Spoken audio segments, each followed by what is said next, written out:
도대체 임금이 타고 있던 가마에는 무슨 일이 있었던 걸까요? 영화 천문 시작합니다. 세종은 그림 하나를 흥미롭게 봅니다. 시계로구나. 물시계이옵니다. 이 기계들이 어찌해서 코끼리 등 위에 얹혀져 있는 것이냐? 아, 코끼리 말이옵니까? 그렇게 한신하가 그림을 예, 설명하게 그게 되고 원래 물통이 무겁지 않사옵니까? 코끼리가 물을 부으면 편하온데 그런데 코끼리 코가 또 길지 않사옵니까?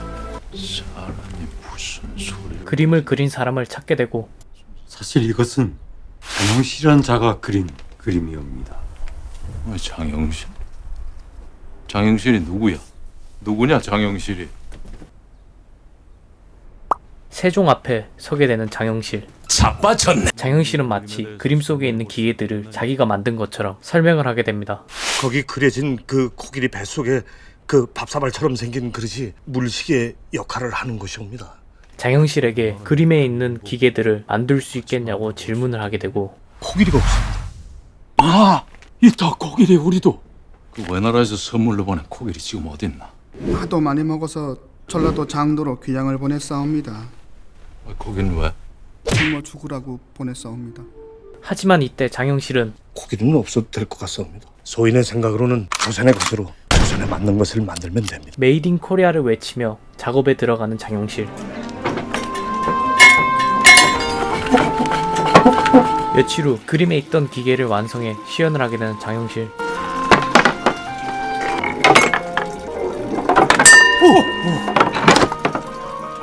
장영실의 솜씨에 감탄하게 되고 제대로 다시 한번 만들어 보라고 지시까지 하게 되죠. 그렇사옵니다.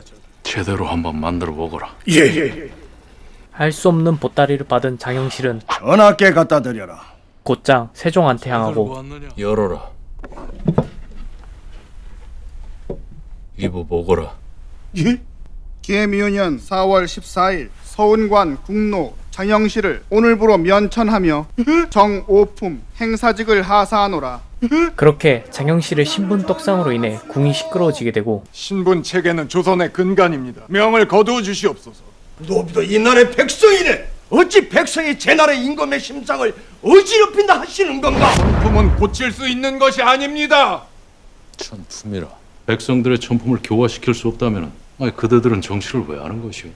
단지 백성들 위해 군림하면서 권세를 누리기 위함인가? 한편 그 시각 장영실은 완벽한 문시계를 만들기 위해 밤낮 할 거 없이 제작에 몰두하였고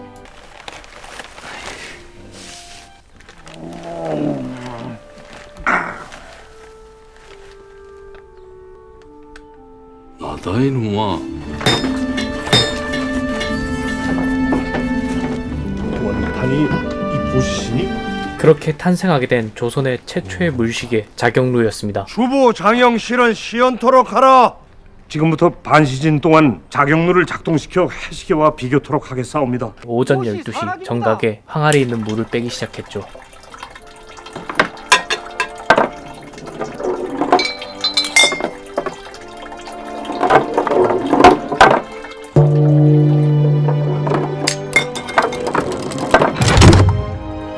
미초시오. 맞습니다. 맞아요. 한치 오차 없이 물시계의 시간은 정확히 맞았고 이 자경루의 종소리에 맞춰 생활을 하게 될 것이다. 하지만 세종에게는 또 다른 고민이 있었습니다. 명나라 절기가 우리와 맞지 않아. 씨를 뿌리고 거두는데 아주 애를 먹고 있다 하더이다. 우리 땅에 맞는 우리의 절기를 과인이 한번 정확히 측정해 보려고 그러는데. 자, 대성. 백성들의 불편함이 이리 큰데 전하의 뜻이 그러하시더라도 명은 절대 천문 기술을 넘겨주지 않을 것입니다. 우리 스스로 만들면 되는 거 아니겠나? 물시계를 넘어선 천문기계를 만들게 된 장영실. 하지만 그 옆에는 항상 세종이 함께 일을 도왔고 이쪽 큰 환을 들어봐. 이 큰 환을 들어라. 아이고 전하. 그렇게 완성하게 된 혼천의 완성된 기구로 조선의 절기를 보게 되고 28도. 한양이 남경보다 반시즌 빠릅니다. 이제야 우리도 우리 땅에 맞는 우리 조선의 시간을 갖게 됐다.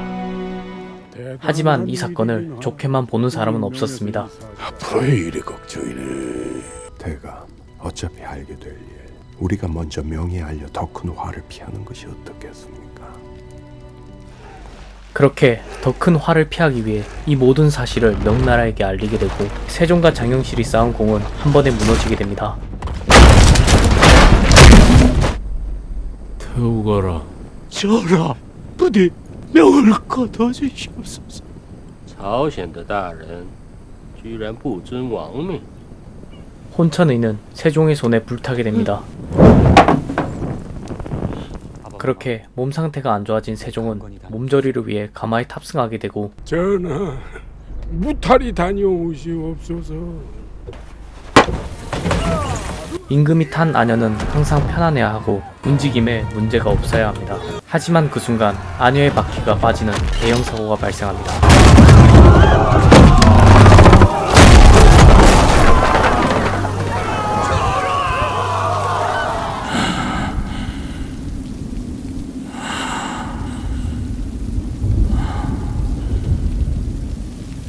아녀의 바퀴가 누군가로 인해 부서진 흔적이 발견되고 장영실은 명으로 가기 전 마지막 밤을 보내게 됩니다. 接着吧，有胆气。我在大明就听过很多关于你的传闻，区区盗贼何以张狂发笑？ 빗물이 튀지 말라고 일단 돌판을 이렇게 세우고 판 위에 세운 다음에 자, 풍악을 열어! 자!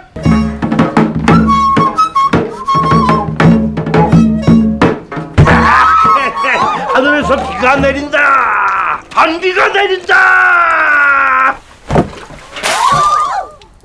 이놈이 죽고 싶어 환장을 했구나. 내 오늘 이놈 명줄을 끊어주마. 그런데 갑자기 어디선가 등장하는 군인들, 알고 보니 세종이 보낸 군대였습니다.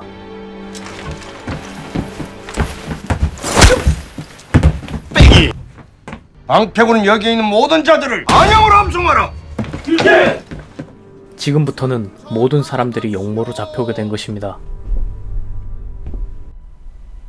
누군가 짐을 헤아려 감호를 부수었다. 아녀바퀴에 손을 댄 자 누구냐? 전하, 그것이 무슨 말씀이옵니까? 용무다! 병파는 들라!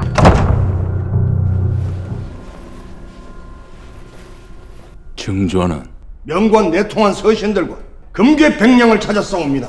이제야 명과 한통속이었던 몇몇 신하들은 그저 전례라고 말하게 되고 명나라 사신들과 함께 있던 사람들을 추궁하게 됩니다. 그 또한 전례로 개새끼야. 짐의 허락도 없이 네 마음대로 장영실을 잡아가둔 것도 모든 늘상 있는 전례이더냐? 너냐? 아녀바퀴에 손을 댄 자가? 억울합니다, 전하. 사신 오양은 들어라. 네 뱃속을 불리기 위함임을 짐이 모르지 않는다. 너는 이대로 명으로 돌아가라. 吴阳知道该怎么做了。 그렇게 세종의 추궁으로 용모를 일단락시키게 되고 너희들은 허물어진 간이대를 다시 세우고 짐의 뜻을 다시는 거스르지 말아라. 하오나 문자를 갖는다는 것은 엄연히 다른 문제이옵니다. 여의정 손에 들려있던 것은 바로 한글이었습니다. 그렇게 한글을 갖는 것을 포기한다면 장영실을 살리는 데 도움이 되겠다고 하는 여의정. 모든 일은 끝나게 되고 남은 일은 장영실의 재판만 남아 있습니다. 그렇게 누구보다 장영실 목숨이 걱정되던 이천은 야밤에 장영실을 도주시키려고 하게 되고 뒤도 돌아보지 말고 가거라. 장영실은 문 밖을 보며 생각에 잠기게 됩니다.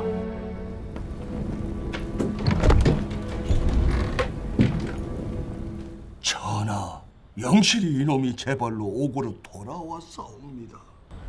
이제 영실이를 버리셔야 하옵니다, 전하. 세종은 왜 이렇게 슬픔에 빠지게 된 걸까요? 사실은 이렇습니다.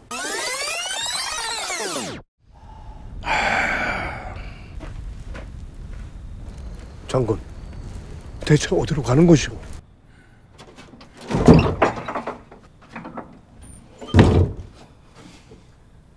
아녀바퀴 내가 그랬네.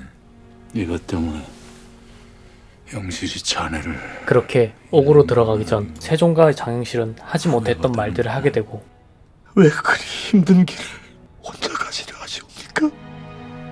어쩌라니 이 사람아, 자네 같은 벗이 있지 않을까?